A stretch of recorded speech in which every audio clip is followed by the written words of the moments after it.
آپ صلی اللہ علیہ وسلم سخاوت کے دریا بن جایا کرتے تھے، حالانکہ آپ صلی اللہ علیہ وسلم خود دنیا کے سب سے بڑے مسکین تھے۔ آپ نے فرمایا آگ سے بچو، اگرچہ کھجور کا ایک دانہ صدقہ کر کے ہی ہو، کچھ نہ کچھ کرو صدقہ تاکہ اللہ کا غضب کیا ہو، ٹھنڈا ہو۔ حدیث میں آتا ہے کہ سب سے افضل صدقہ وہ ہے کہ جس میں صدقہ کرنے کا دل نہیں چاہ رہا ہو۔ بات آ رہی ہے سمجھ میں؟ صدقہ کرنے کا بولو بھائی دل نہیں چاہ رہا ہو، وہ نکالو جیب سے۔ اور صحابہ یہ بھی پوچھتے تھے کہ کہاں خرچ کریں؟ نبی نے فرمایا ہاں، پہلا فائدہ میں بتا دوں کہ دل کی اصلاح ہوتی ہے، دوسرا فائدہ ذہن کو سکون ملتا ہے، ڈپریشن اسٹریس ختم ہوتی ہے، تیسرا فائدہ اللہ کا غضب ٹھنڈا ہوتا ہے، گناہ انسان سے ہو جائے اللہ غضبناک ہوتے ہیں۔ آپ نے فرمایا آگ سے بچو، اگرچہ کھجور کا ایک دانہ صدقہ کر کے ہی ہو، کچھ نہ کچھ کرو صدقہ تاکہ اللہ کا غضب کیا ہو، ٹھنڈا ہو۔ سب سے پہلا حق اسلام نے آپ کے غریب ترین رشتہ داروں کا بنایا ہے۔ آج کل غریب لوگ مارکیٹ میں اویلیبل ہیں نہیں، پہلے میں یہ بتا دوں، آپ غریب تلاش کرنا مشکل کا ہیں، لیکن اتنے آسانی سے نہیں ملتے، اس میں فراڈی زیادہ ملتے ہیں۔ تو اگر رشتہ داروں میں کوئی واقعی مستحق ہے تو جنت کمانے کا اس سے بہتر موقع آپ کے پاس نہیں ہے۔ اور رشتہ داروں کو تو ویسے بھی ہدیے دے دیا کرو بھائی۔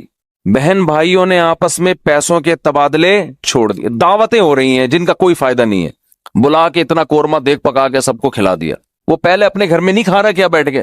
پیسوں سے جتنی حاجت پوری ہوتی ہے کسی کی، اتنی دعوتوں سے پوری نہیں ہوتی، تو پیسے دو بھائی ان کو۔ رواج ہی ختم ہو گیا کہ بھائی اپنی بہن کو لفافے میں ڈال کے پیسے دے دے۔ اور رشتہ دار جو قریبی ہے نا، ان کے لیے مستحق ہونا ضروری نہیں ہے، مستحق تو زکوٰۃ کے لیے ضروری ہے، پھر ورنہ زکوٰۃ ادا نہیں ہوگی۔ ویسے صدقہ دینے کے لیے سامنے والے کا مستحق ہونا ضروری نہیں ہے۔ اپنے قریبی رشتوں کو آپ ہدیے کے نام پہ لفافے میں پیسے ڈال کے دے دیا کرو۔ یہ چیز ہمارے معاشرے میں ختم ہو رہی ہے۔ تہادوا تحابوا، آپ نے فرمایا ایک دوسرے کو ہدیے دیا کرو، اس سے محبت بڑھے گی۔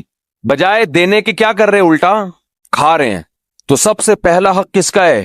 قریب ترین رشتہ داروں کا، پھر دینی مدرسوں کا، پھر اور جو بھی اللہ نے آپ جو بھی خیر کے کام ہیں، ہسپتال ہیں جو اچھے کام کر رہے ہیں، کہیں بھی جہاں آپ کا دل کھٹکتا ہے۔ لیکن اتنی بات ضرور ہے کہ اللہ نے جیسے ایمان والوں کی یہ صفت بیان کی کہ یہ نماز پڑھتے رہتے ہیں، اسی طرح اللہ نے بتایا کہ ان کی جیب سے اللہ کے لیے پیسہ نکلتا رہتا ہے، اور یہ پیسہ آپ کی جیب سے نکل کے ضائع نہیں ہو رہا، اللہ کے بینک میں انویسٹ ہو رہا ہے، اللہ کی تجارت میں انویسٹ ہو رہا ہے۔ اللہ فرماتے ہیں کہ اللہ سخی ہے، وہ بہت زیادہ اس کو بڑھا چڑھا کے دے گا۔ اس کی مثالیں دی کمثل حبۃ، جیسے گندم کا ایک دانہ، اس میں آپ کو لاکھوں دانے نظر نہیں آئیں گے، لیکن آپ زمین میں بوئیں تو ایک ایک دانے سے کیسے لاکھوں لاکھوں دانے پیدا ہوتے ہیں۔ تو ایسے ہی اللہ مسلمان کے صدقات و خیرات کو پھیلاتا رہتا ہے، پھیلاتا رہتا ہے اور بڑا کرتا رہتا ہے اس کو۔ اللہ کی راہ میں مال خرچ کرنا، خرچ کرنے کا جذبہ پیدا کرنا چاہیے۔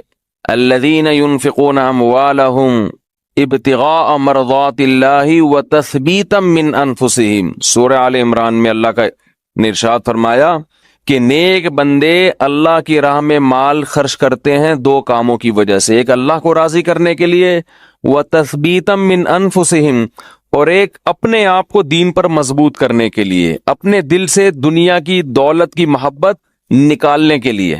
یہ جو نوٹ ہوتے ہیں نا، نوٹ کڑک کڑک، پہلے زمانے میں صوفیاء کرام اپنے مریدوں کے دل سے دنیا کی محبت نکالنے کے لیے ان سے نوٹوں کو جلوایا کرتے تھے۔ اب آپ نہ جلائیں، یہ ٹھیک عمل نہیں ہے، لیکن پہلے ایسا علاج ہوتا تھا۔ جی نہیں جلائیں گے بھی نہیں صحیح ہے۔ تو وہ ایسے جلواتے تھے، ہمارے حضرت پورا وہ بتایا کرتے تھے نا کہ جیسے 5000 کا کڑک نوٹ لیا، اب جان اٹکی بھی ہے نا اس 5000 کے نوٹ میں، تو ادھر سے آگ لگائی نا کنارے سے، آہستہ آہستہ، ایک دم سے نہیں جلا دیا، آہستہ آہستہ جل رہا ہے، اور اس کو جلتے ہوا دیکھیں تو وہ ادھر جلے گا، ادھر اندر سے کیا جلے گا، دل۔ تو جب دل اندر سے جلے گا نا تو جلنے سے جراثیم آپ کو پتہ ہے کیا ہو جاتے ہیں، ختم۔ تو دل کے اندر جتنے وہ نوٹوں کی محبت کے جراثیم تھے اور محبت کے جو گٹر ابل رہے تھے وہ آہستہ آہستہ ختم۔ یہ کام آپ نہ کریں، یہ جائز بھی نہیں ہے، لیکن پہلے بعض صوفیہ کرام یہ کروایا کرتے تھے تاکہ اس کے وہ پہلے پتہ ہے کیسے اصلاح ہوتی تھی، مرید کو دیکھتے تھے اس کمبخت کی بیماری ہے کیا، شیخ ٹریس کرتا آبزرو کرتا تھا کہ اس میں مسئلہ ہے کیا، وہ کہتے تھے یہ نماز تو پڑھتا ہے، یہ جناب رشتہ داروں سے بھی اچھا سلوک کرتا ہے، سب کچھ ٹھیک ہے، لیکن اس کے اندر فالٹ یہ کہ یہ نوٹوں سے بہت زیادہ محبت کر کے بیٹھا ہوا ہے، اس کو پیسوں کا نقصان برداشت نہیں ہوتا۔ پھر شیخ اور مرشد یہ کرتے تھے اس کے دل سے پیسے کی محبت نکلواؤ۔ اب تو بہت سے شیخ، سب نہیں، اچھے تو ہر جگہ ہیں، بہت سے شیخوں کے دل میں جتنی پیسوں کی محبت ہوتی اتنی تو مریدوں کے دل میں نہیں ہوتی۔ اور شیخ اپنے مرید کی جیب پہ نظر رکھ کے بیٹھا ہوتا ہے، کمبخت نے 6 سال ہو گئے آج تک ہدیے کے نام پہ 1 روپیہ بھی نہیں دیا ہے۔ آج خرچ کرنے کے جو فضائل بیان کیے جاتے ہیں اس کا مطلب ہوتا ہے مجھے دو، صحیح ہے نا؟ کیا مطلب ہوتا ہے؟ جب بڑا بھائی چھوٹے کو سمجھا رہا ہو یا چھوٹے بڑا کو سمجھا رہا ہو کہ اسلام میں خرچ کرنے کی بہت فضیلت ہوتی ہے، اس کا مطلب ہے مجھے پیسے دو۔ اس کا مطلب کیا ہوتا ہے؟ مجھے پیسے دو۔ بیوی شوہر کو جب سمجھا رہی ہوتی ہے کہ انسان کو سخی ہونا چاہیے، کھلا ہاتھ ہونا چاہیے، اس کا مطلب پیسے نکالو۔ شوہر بیوی کو جب سمجھا رہا ہو قناعت اسلام میں بہت زبردست چیز ہے، اتنا مت ہاتھ پھیلاؤ کہ کل قرضہ لو، اس کا مطلب ہوتا ہے مجھ سے پیسے مت مانگو، 5 روپے بھی نہیں دوں گا میں تمہیں۔ تبھی تو نصیحت کا اثر نہیں ہوتا نا، کیا خیال ہے بھائی؟ نصیحت کا اثر ہی نہیں ہوتا۔ اپنے لیے سخاوت ہونی چاہیے، دوسرے کے لیے قناعت ہونی چاہیے۔ ہمارے ہاں معاملہ کیا چل رہا ہے؟ الٹا۔ تو قرآن کہتا ہے کہ ہمارے نیک بندے اللہ کی راہ میں مال خرچ کرتے رہتے ہیں، تثبیتا من انفسہم، اپنے نفس کی اصلاح کے لیے، اپنے دل سے دولت کی محبت نکالنے کے لیے۔ اپنے اوپر بھی خرچ کریں، اپنے رشتہ داروں پہ بھی۔ سب سے پہلا حق کس کا ہے؟ رشتہ داروں کا۔ آج اپنے اوپر خرچ کرنے کے لیے تیار نہیں ہے، حیرت اس پر ہوتی ہے، کنجوسی کی انتہا ہے یا نہیں ہے؟ پھر جو اپنے اوپر خرچ کرتے ہیں لوگ ان پہ انگلیاں اٹھا رہے ہوتے ہیں، اس کے پاس گاڑی کہاں سے آئی، اس کے پاس یہ کپڑے کہاں سے آئے، یہ کہاں سے آیا، وہ کہاں سے آیا۔ بھئی ہر آدمی تو ضروری نہیں کہ کنجوس ہونا، بعض لوگوں کو اللہ دیتا ہے تو وہ خرچ کرتے ہیں۔ آج اپنے اوپر خرچ کرنا بھی ایک مصیبت بن گیا ہے۔ عربی میں 2 لفظ استعمال ہوتے ہیں، ایک ہوتا ہے شحیح اور ایک ہوتا ہے بخیل۔ بخیل کہتے ہیں جس کی جیب سے دوسرے کے لیے روکڑا نہ نکلے، اور شحیح کہتے ہیں اپنے لیے بھی نہیں پیسے نکلتے، وہ چائنا والوں کی طرح قبر میں لے کے جاتا ہے۔ وہ ملیشیا میں قبرستان ہے، وہاں کروڑ پتی لوگ جب دفن ہوتے ہیں تو دیگوں میں اپنے ساتھ پیسہ لے کے قبر میں جاتے ہیں۔ وہ آپ یوٹیوب پہ دیکھ لیں، ایسی بہت سی ویڈیو ہیں کہ پورے سونے چاندی کے ساتھ دفن ہوئے ہیں، بہت ایسی۔ ہمیں ہمارے نبی نے فرمایا صلی اللہ علیہ وسلم، دنیا مسافر خانہ ہے، میری مثال اس سوار کی طرح ہے، کراکب استظل تحت شجرہ، ایک مسافر سفر کرتے کرتے درخت کے نیچے لیٹ گیا ہو، تھوڑی دیر سستانے کے لیے، آرام کے لیے، اس کے بعد اس نے موو کرنا ہے یہاں سے۔ بھائی ہم کروڑوں سال سے نہیں تھے، لاکھوں کروڑ، یہ دنیا بنے ہوئے تو پتہ نہیں کروڑوں سال ہو گئے، آدم علیہ السلام کو آئے ہوئے ہزاروں سال، نوح علیہ السلام 950 سال تو خالی تبلیغ کی ہے انہوں نے۔ ہماری اوقات کیا ہے؟ جمعہ 8 دن ہوئے ہم لوگ کو دنیا میں آئے ہوئے، اور جانے میں بھی تھوڑے دن رہ گئے ہیں، بس گھبرائے نہیں، آپ نے گھبرانا نہیں ہے۔ ٹھیک ہے، تو یہ میں آپ کو ڈرانے کے لیے یہ باتیں نہیں کر رہا، کیا آپ کہیں یار جمعہ 8 دن نہیں اور 4 دن رہ گئے جانے میں، یہ حقیقت ہے۔ تو موت سے ڈرنے کا فائدہ نہیں ہے، موت سے دوستی لگانے کا فائدہ ہے۔ دیکھو جس ڈاکو نے پیچھا کرنا ہی ہو، آپ کسی محلے میں رہتے ہیں، آپ کو پتا چل گیا یہاں ایک بندہ میرے پیچھے پڑا ہوا ہے، میری ہاتھ دھو کے مارے گا وہ مجھے یا مجھے پکڑے گا، تو آپ محلہ تبدیل کر لو گے؟ کیا خیال ہے کہ بھائی اس دہشت گرد کو تو محلے سے نکالا نہیں جا سکتا، خود ہی محلہ تبدیل کر لو۔ جیسے ہی آپ نے محلہ تبدیل کیا وہ دوسرے محلے میں پہنچ گیا، پھر وہ آپ تیسرے محلے میں گئے، وہ وہاں پہنچ گیا، اب آپ بھاگ بھاگ کے تھک گئے مگر وہ آپ کا پیچھا نہیں چھوڑ رہا، تو پھر آپ کیا کرو گے؟ وہی کرو گے جو امریکہ افغانستان میں کر رہا ہے، مذاکرات کی دعوت دو گے۔ آپ کیا کرو گے؟ بولو بھائی، قطر مذاکرات ہوں گے، یار بیٹھو آؤ، وہ تو کہہ رہے تھے 20 سال پہلے یہ کر لیتے مذاکرات، لیکن چلو دیر آئے درست ہے، وہ کہے گا آؤ بیٹھو مذاکرات کرتے ہیں۔ تو آپ بھی یہی کرو گے نا اس ڈاکو کے ساتھ کہ بھائی تمہیں کیا مسئلہ ہے، میری جان کے پیچھے ہاتھ دھو کے کیوں پڑ گئے آؤ بیٹھو، پیسے چاہیے، کیا چاہیے تمہیں؟ تو آپ مذاکرات کے ذریعے کمپرومائز کی بولو کوشش کرو گے کہ یار اس سے جان چھڑانا مشکل نہیں ہے، فل ٹینشن ہے یہ آدمی، بیٹھ کے کچھ ٹاک شاک کر کے، کچھ باتیں کر کے، کچھ دوستی لگاتے ہیں، دشمنی ختم کرتے ہیں، آخری نتیجہ یہ نکلے گا کہ نہیں نکلے گا؟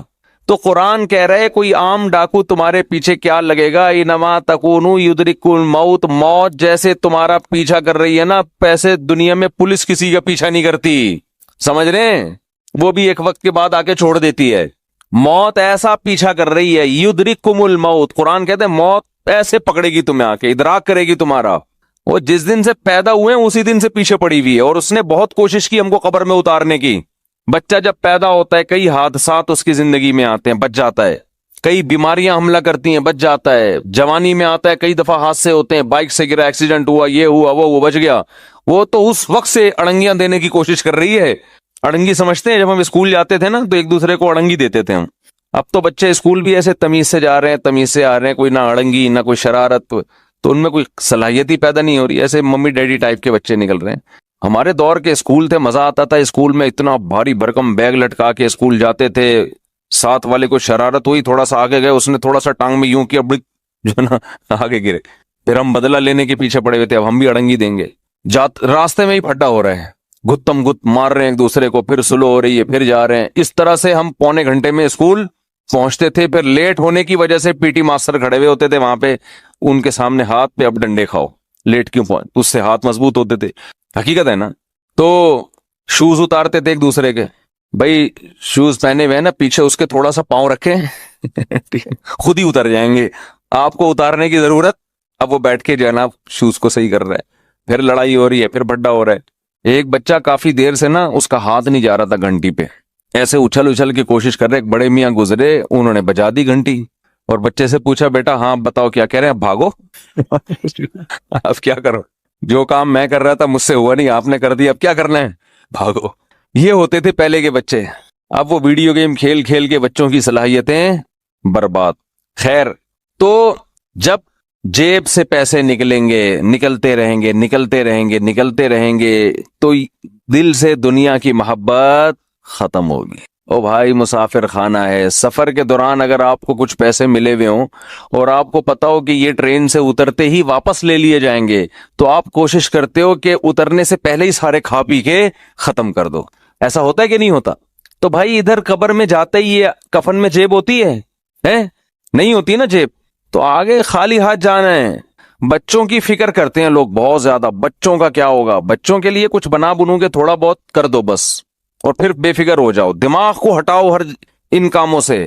اللہ نے کچھ وسائل دیے تو تھوڑا بہت بچوں کے لیے، بہت زیادہ اس میں بھی ٹینشن نہ لو۔ بچہ 2 ہاتھ 2 ٹانگیں لے کے پیدا ہوتا ہے، وہ خود بھی تو کمائے گا، اللہ نے اس کو بھی تو کمانے کی صلاحیت دی ہے۔ اور بچے کو بھی یہ بتا دو کہ مسافر خانہ ہے یہ، یہاں ہمیشہ رہنا نہیں ہے، جب میں جاؤں گا تو کون سا یہاں پڑا رہے گا، تو اس کو بھی یہ بتا دو یہ مسافر خانہ ہے، یہ رہنے کی جگہ نہیں ہے۔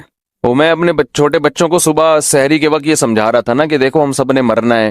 بچوں میں نا یہ باتیں بار بار دماغ میں، بہت چھوٹے بچے کے تو نہ ڈالیں، وہ بعض دفعہ ڈر بھی جاتا ہے، لیکن ہنستے کھیلتے ان کو یہ باور کراتے رہیں کہ دیکھو ہم نے جانا ہے، یہ دنیا رہنے کی جگہ نہیں ہے۔ یہ چیزیں آج والدین بتاتے نہیں ہیں۔ تو میں بچوں کو لے کے بیٹھا ہوا تھا، چند دن پہلے کی بات ہے، میں بچوں سے کہہ رہا تھا دیکھو بچوں سب نے جانا ہے، سب سے پہلے ہو سکتا ہے میں جاؤں۔ تو ایک چھوٹی بچی کہتی ہے بھائی ابو منہ سے نا باتیں اچھی نکالنی چاہیے، انسان کو منہ سے کیا کرنا چاہیے، باتیں اچھی نکالنی چاہیے۔ مجھے ہنسی آ گئی، میں نے سوچا اس کو یہاں بٹھا دیتا ہوں کہ اب آپ نصیحت کرو، ہم سامنے بیٹھتے ہیں جا کے۔ بچے آج کل بہت ڈیڑھ ہوشیار قسم کے پیدا ہو رہے ہیں، تو بچوں کو جب کہنا یہ منہ سے باتیں اچھی نکالنی چاہیے، کیا موت کی باتیں ہیں، تو بولو بیٹا یہی اچھی باتیں ہیں، منہ سے زندگی کی باتیں اچھی نہیں ہیں۔ تو میں یہ کر رہا تھا جس ڈاکو نے آپ پہ پنجے گاڑنے ہی ہیں، پکڑنا ہی ہے، تو اس سے مذاکرات کر کے دوستی لگا لی جائے نا، تو موت ایک ایسا دشمن ہے جو کسی قیمت پہ آپ کو معاف نہیں کرے گا، تو اس سے بھاگ نہیں سکتے، اس سے دوستی لگائی جا سکتی ہے۔ موت سے باتیں کیا کریں بیٹھ کے، بھائی کوئی مسئلہ نہیں ہے، جہاں تم نے اتنے لوگوں کو قبر میں اتارا مجھے بھی اتار دینا، تو لیکن آپ چاہتی کیا ہو مجھ سے، ٹھیک ہے نا، پرابلم کیا ہے آپ کے ساتھ، میں تو تیار ہوں گلے لگانے کے لیے۔ تو موت کہے گی کہ دیکھ میں جب کسی کو پکڑتی ہوں نا تو کسی سے کو دوست بن کے پکڑتی ہوں اور کسی کو دشمن بن کے۔ جس کا عمل اچھا ہو موت اس کے لیے ایک محبوب کو محبوب سے ملانے کا ذریعہ ہے، جس کا عمل اچھا نہیں ہے موت اس کے لیے ایک بہت بڑی آفت اور تباہی ہے۔ حضرت عمر کی شہادت کا جب وقت تھا تو فرمایا کہ مجھے جلدی دفنانا، حدیث میں آتا ہے نا کہ جب مردے کو ہم لے کے جا رہے ہوتے ہیں قبر میں، تو اگر وہ اچھی میت ہو، نیک عمل ہو، تو وہ کہتے ہیں جلدی لے کے جاؤ، وہ بزبان حال یہ کہہ رہا ہوتا ہے. اور اگر اس کا عمل برا ہے تو کہتے ہیں مجھے کہاں لے کے جا رہے ہو تم. انسان اپنے عمل کی طرف جا رہا ہے، عمل کی طرف. انکا کادح الی ربک کدحا فملاقی، اے انسان تم میں سے ہر شخص رب کی طرف ایک عمل کر رہا ہے، اور عن قریب اس عمل سے اس کی ملاقات ہونے والی. جو کر رہے ہیں اسی سے ملاقات ہوگی، تو اچھا کر لو بھائی، کچھ اچھا کر لے تاکہ ملاقات ہو تو خوشی ہو. تو نبی صلی اللہ علیہ وسلم نے فرمایا اتقوا النار ولو بشق تمرہ. صدقات و خیرات کا سب سے پہلا فائدہ کیا ہے؟ آپ کے دل میں دنیا کی محبت ختم ہوگی، اور اس سے دنیا میں سکون ملے گا، آپ ریلیکس ہو جائیں گے. دیکھو کسی کو کسی سے عشق ہو گیا اور اس عشق کی مراد پوری نہیں ہو رہی، تو سکون کے لیے کیا کہا جائے گا؟ اس سے تعلق ختم کر دو، یہی کہا جائے گا نا، دوستی ختم کر دو تاکہ یہ عشق ختم ہو جائے. اس وقت ڈپریشن اور اسٹریس کا سب سے بڑا سبب دنیا کی محبت ہے. انسان چاہتا ہے میری ساری خواہشات پوری ہوں، موت کے لیے وہ ذہنی طور پر تیار نہیں ہے. تو اس کا حل یہ کہ اس محبت کو ختم کرو. مسافر خانہ بول بول کے ختم کرو. مسافر خانہ ہے بھائی، مر جائیں گے، آج نہیں تو کل مریں گے. وہ فلاں مر گیا تو اللہ مغفرت فرمائے، سب نے مرنا ہے بھائی. بس مر گیا تو کیا ہوا، آج ہم نے، کل ہم نے مرنا ہے، کل آپ نے مرنا ہے، سب نے مرنا ہے. قبرستان تو ایسے ہی آباد ہوں گے. اصل تو ہماری وہ 6 فٹ کی، دیکھو راحت اندھوری کا شعر میں نے لائیو سنا تھا. 2 گز صحیح لیکن میری ملکیت تو ہے، اے موش تو نے مجھ کو زمیندار کر دیا، او کما قال، کہ 2 گز صحیح ہے اور میری ملکیت تو ہے نا. تو یہ شعر میں نے سنا، اور ابھی راحت اندھوری کہاں ہے؟ اسی 2 گز کی زمین میں. جب وبا آئی تھی کرونا کی تو راحت اندھوری کا شعر آیا تھا کچھ اس وبا کے بارے میں، اور اسی وبا سے راحت اندھوری کا انتقال ہوا کرونا میں. سمجھتے ہیں کہ نہیں؟ تو آدمی بتا رہا ہوتا ہے اور لیٹا ہوا ہوتا ہے قبر میں، تو سب مر مر کے بھر رہے ہیں قبریں، جا رہے ہیں دنیا سے. تو اس کا استحضار کرنا چاہیے، اور دل سے دنیا کی محبت نکالنے کے لیے وہ نوٹ خرچ کریں جس پر آپ کا دل سب سے زیادہ اٹکا ہوا ہو. جیسے نماز بہت کم لوگ پڑھتے ہیں، ایسے ہی اللہ کی راہ میں خرچ کرنے والے بھی بہت تھوڑے ہیں. رمضان میں آپ صلی اللہ علیہ وسلم سخاوت کے دریا بن جایا کرتے تھے، حالانکہ آپ صلی اللہ علیہ وسلم خود دنیا کے سب سے بڑے مسکین تھے. تو دنیا کے بارے میں یہ تصور دماغ میں بٹھانا کہ یہ مسافر خانہ ہے، فنا ہونے کی جگہ ہے، ختم ہونے والی زندگی ہے، یہ تصور بٹھانا اس وقت تک ممکن نہیں ہے جب تک جیب سے اللہ کی راہ میں کثرت سے پیسے خرچ کرنے کا جذبہ پیدا نہ ہو. اگر آپ پیسہ نہیں خرچ کرتے اللہ کی راہ میں، تو یہ اس کی علامت ہے کہ آپ اس دنیا سے جانے کے لیے تیار بولیں نہیں ہیں. اور اللہ کو جتنی نفرت اس دنیا سے محبت کرنے والے سے ہے، شاید کسی اور سے اللہ کو اتنی نفرت نہیں ہے. اللہ سب کو روزی بھی دے گا، کوئی بھوک سے مرے گا نہیں. اللہ دکھائے گا کہ میری قدرت کیا ہے، اس میں ٹینشن نہ لو. تو موت موت موت جب تک یہ کھوپڑی میں بیٹھے گی نہیں، اس وقت تک کھوپڑی صحیح کام کرے گی نہیں. اور موت کو بہت زیادہ اچھمبے کی چیز نہ سمجھا کریں. میں تو یہاں نماز پڑھاتا ہوں نا، پرچیاں آتی رہتی ہیں، لوگ بھی آتے رہتے ہیں، آج فلاں کا انتقال ہو گیا ہے، نماز کے بعد فلاں کے لیے مغفرت کے لیے دعا کرا دیں. پھر تھوڑی دیر میں کوئی صاحب آئیں گے، آج فلاں صاحب کا انتقال ہو گیا ہے، نماز کے بعد نام لے کے ان کے لیے دعا کرا دیں. آج فلاں صاحب کی والدہ بیمار ہیں، نام لے کے ان کے لیے بولو بھائی دعا کرا دیں. آج فلاں صاحب آئی سی یو میں ہیں، نام لے کے ان کے لیے دعا کرا دیں. اب میرے ذہن پہ ایک بوجھ ہوتا ہے کہ نماز کے دوران محترم کا نام یاد رکھنا ہے تاکہ نماز کے بعد ان کا نام لے کے ان کے لیے دعا کی جائے. ہمیں تو نماز کی رکعتیں یاد نہیں رہتی، پبلک بتا رہی ہوتی ہے 2 ہوئی ہیں، 3 ہوئی ہیں، 4 ہوئی ہیں، 10 قسم کے کام ہیں اتنی مشکل سے. تو اب رکعتوں کے ساتھ ایک ٹینشن یہ بھی کہ کون آئی سی یو میں ہے، کس کو کرونا ہو گیا ہے، کون سول ہاسپٹل میں ہے، کون جناح میں ہے، کون آغا خان میں ہے، کون مر گیا، کون ابھی اللہ نہ کرے اس کے مرنے کی اطلاع کی خطرات ہیں. تو میں نے انتظامیہ سے بولا، مؤذن صاحب سے بھی بولا، بھائی ہمارے اپنے غم کم ہیں دنیا میں جو ہم پورے محلے کے اور لوگوں کے غم اٹھائیں؟ یہ بہت بڑا غم ہے کہ آپ پوری نماز میں اس کا نام یاد رکھو، فلاں صاحب بیمار ہیں ان کے لیے دعا کرانی ہے۔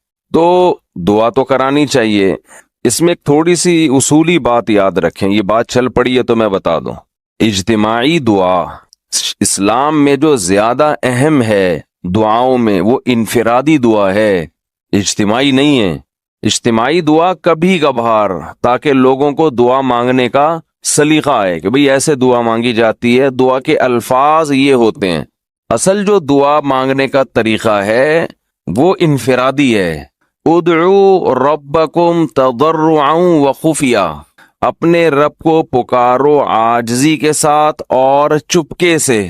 شور شرابہ اللہ کو پسند بولو بھائی نہیں ہے، ہر جگہ شور شرابہ۔ مسجدوں میں تو خاموشی ہونی چاہیے، خاموشی سے آئیں اور پتلی گلی سے نکل جائیں، چپکے سے نکل جائیں۔ ایک تو سکون کی جگہ ہے، اس میں بھی اگر اناؤنسمنٹ فلاں بیمار، فلاں کی یہ مسئلہ، فلاں کا یہ مسئلہ، فلاں، یہ وہ اخبار ہے جس میں ہر خبر آ رہی ہے۔ آپ کہہ سکتے ہیں کہ مسجد میں دعا نہیں مانگے فلاں کے لیے، تو پھر کہاں مانگے؟ دعا مانگنے پر نہ اللہ نے کوئی پابندی لگائی نہ گورنمنٹ نے۔ آپ آئیں، جو بھی پیشنٹ ہے، جو بھی مریض ہے، اس کا نام لے کے اللہ سے دعا مانگیں۔ اور اگر آپ کے دل میں امام صاحب سے عقیدت ہے کہ ان کی دعا اللہ شاید زیادہ سنتا ہوگا، تو ان سے ریکویسٹ کر دیں کہ آپ بھی دعا مانگ لیں۔ جیسے صحابہ نبی سے آ کے کہا کرتے تھے کہ یا رسول اللہ میری یہ حاجت ہے، آپ اللہ سے دعا مانگے۔ آپ صلی اللہ علیہ وسلم اسی وقت دعا مانگ لیتے تھے۔ تو ریٹیل پہ کام ہو گیا، کیش پہ۔ ادھار والا معاملہ بولو نا بھائی، رہا ہی نہیں ہے کہ آدمی دماغ میں رکھے، اس کو نماز پڑھ رہا ہے، اس کو رکعتیں بھی یاد رکھنی ہے، اور پھر وسیم کا نام فلاں آئی سی یو میں، فلاں جنا میں، یہ بھی یاد رکھنا ہے۔ اس ٹینشن سے بھی کیا ہو گئی؟ بولو بھائی بچت۔ دعا کی درخواست کرنا یہ سنت عمل ہے صحابہ کی، تو کسی سے بھی درخواست کی جا سکتی ہے، کسی بزرگ سے، کسی عالم سے، کسی مفتی سے، یہ تو جائز کیا بلکہ اچھی بات ہے۔ لیکن اناؤنسمنٹ کرنا کہ سب کو پتا چلے کہ کون بیمار ہے، کس کا انتقال ہو گیا، یہ کوئی شریعت میں پسندیدہ کام نہیں ہے۔ لوگ کہتے ہیں جی اتنے ہزاروں لوگوں میں شاید اللہ کسی کی سن لے، یہ دین میں اس طرح کی لاجک نہیں چلتی۔ تو یہ کام نبی صلی اللہ علیہ وسلم نے کیوں نہیں کیا؟ مسجد نبی میں تو ہم نہیں دیکھتے تھے کہ ہر نماز کے بعد دعا ہو رہی ہے کسی کے لیے، فلاں ہو گیا، یہ ہو گیا۔ مسائل تو اس وقت بھی بہت تھے، تو کیا ضرورت ہے ہر خبر ہر ایک کو دی جائے؟ بھائی اپنے طور پہ دعا مانگے۔ اور عام لوگ جب کسی کے لیے دعا مانگتے ہیں تو ان کو اس سے اتنی دلچسپی نہیں ہوتی، انہیں کیا پتا کہ کس کی بات ہو رہی ہے۔ اور پھر مسائل صرف بیماریوں کے تھوڑی ہیں۔ اگر آپ مسائل کو دیکھتے ہیں کہ اجتماعی دعا ہونی چاہیے، تو پھر مسئلے تو بیماری اور موت کے علاوہ بھی سینکڑوں ہیں۔ پھر وہ سارے مسجدوں میں پرچیاں آنی چاہیے، مفتی صاحب فلاں کے لیے دعا کریں، اس کی جاب نہیں لگ رہی، چلو بھائی نماز کے بعد اعلان ہو رہا ہے، حضرات ایک اعلان سنیے، فلاں صاحب 20 سال سے بے روزگار ہیں، آپ سب ان کے لیے اجتماعی دعا کریں، ہو سکتا ہے ہزاروں میں سے کسی کی آہ نکلے اور عرش پہ جائے اور فلاں کو جاب مل جائے۔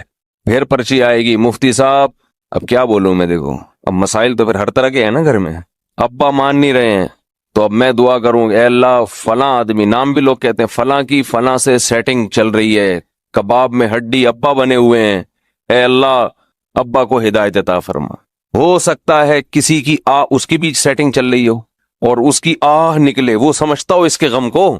لاجک تو ہر چیز کی پیش کی جا سکتی ہے نا، ہو سکتا ہے وہ اس کی آہ سمجھتا ہو کیونکہ وہ بھی اسی مراحل سے گزر چکا ہے۔